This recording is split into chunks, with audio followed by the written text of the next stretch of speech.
Hey, Rosie, the jukebox is busted. Hey, get a grip. Can't you see I'm mopping here? I put in a quarter, I got no music. Hey, Maurice, the guy wants music. Open up. Huh? Just open wide and we'll play jukebox. Go on. Yeah. It's his favorite snack. You don't want to know what it is. Or was.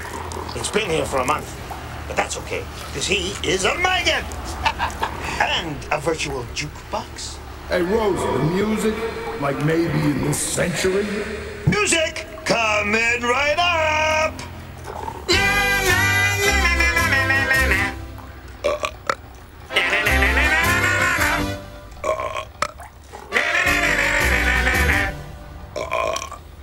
I love Mexican food. Hey, watch it. Oh, yeah, like the burrito with no wash bucket. Yum, burrito soup! Hi, I'm Larry. Welcome to Ted's Diner, the best food this side of the town dump. Mind you, we're on the wrong side of the town dump. And since this episode of Freaky Stories is about food... That wasn't bad. Bean burrito wash bucket soup with just a hint of ammonia. Ted's a little stingy with the ammonia. Ted's a little stingy with everything. We'll be right back after this freaky story. This is a true story. It happened to a friend of mine. They called him Rocco. He'd worked at some of the best restaurants in town till he got caught trying to hijack a tractor trailer full of pâté de foie gras and ended up behind bars, sharing a cell with my buddy. It seemed all the guy read was cookbooks and gourmet magazines. He loved to talk about all the fine cuisine and the fancy foods he used to whip up. He'd go on for hours and hours talking about this soup and that sauce. Food was his whole life. My guys in prison got pinups on the walls, and so did Rocco. Only his pinup was of a rack of lamb, with little panties, of course. Now, our prison chow was this greeny gray stuff that smelled like old socks. Rocco refused to eat it. Said it gave food a bad name, that it offended the palate. One day when they dumped that slop on his tray, he tossed it right back into God's kisser. That little episode started the mother of all food fights.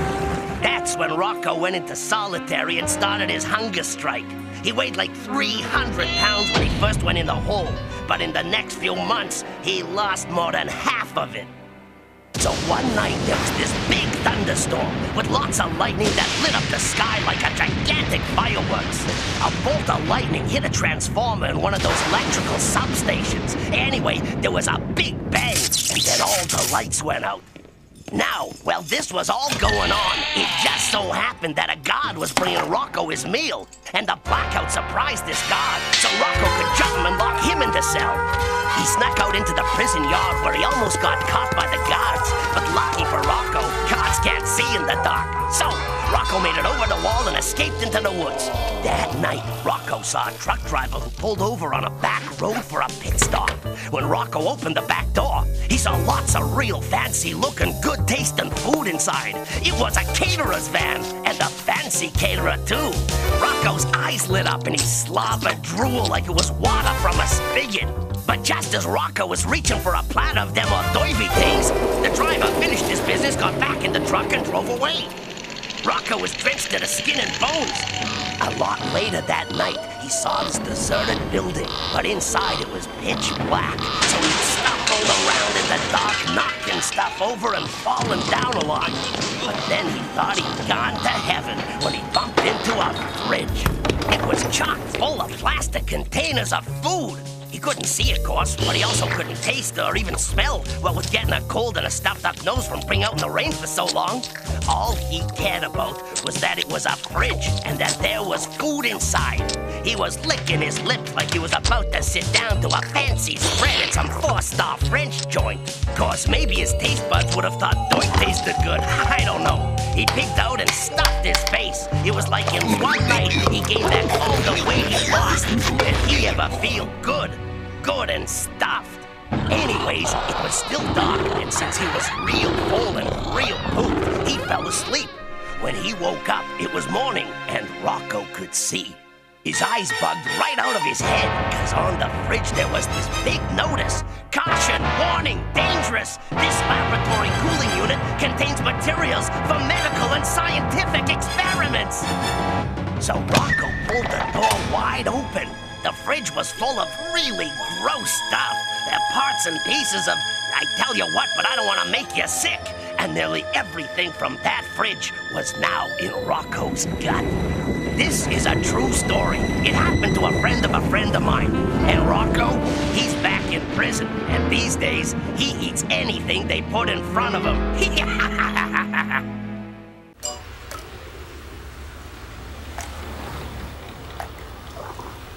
Hey, cameraman! Over here! Hello? There. That's better.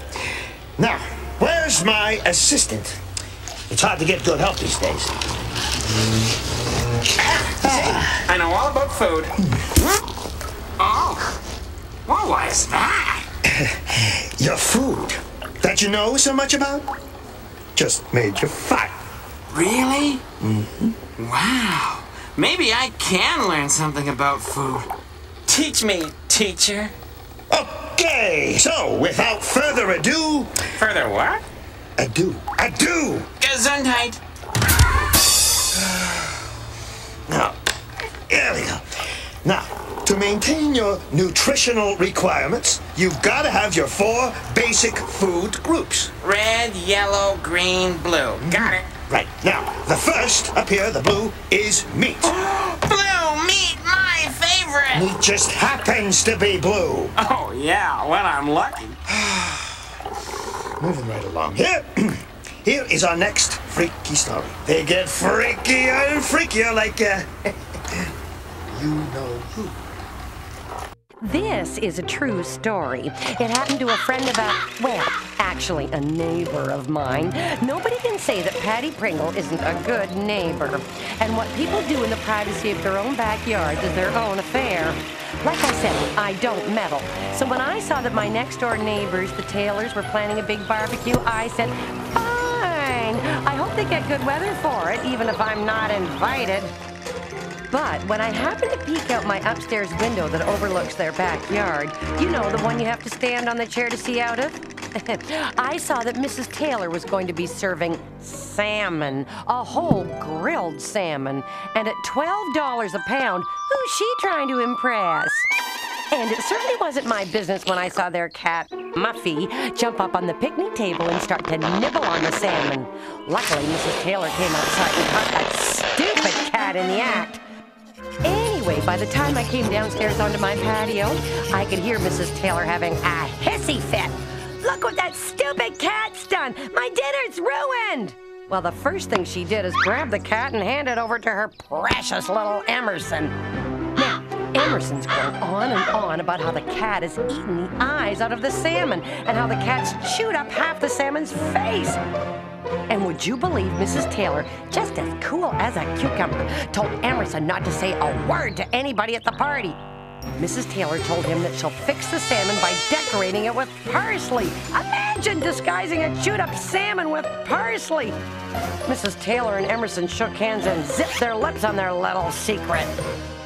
I had to go for an hour around 5, you know, when the grocery store marks down the baked goods. When I came back, the Taylor's party was in full swing.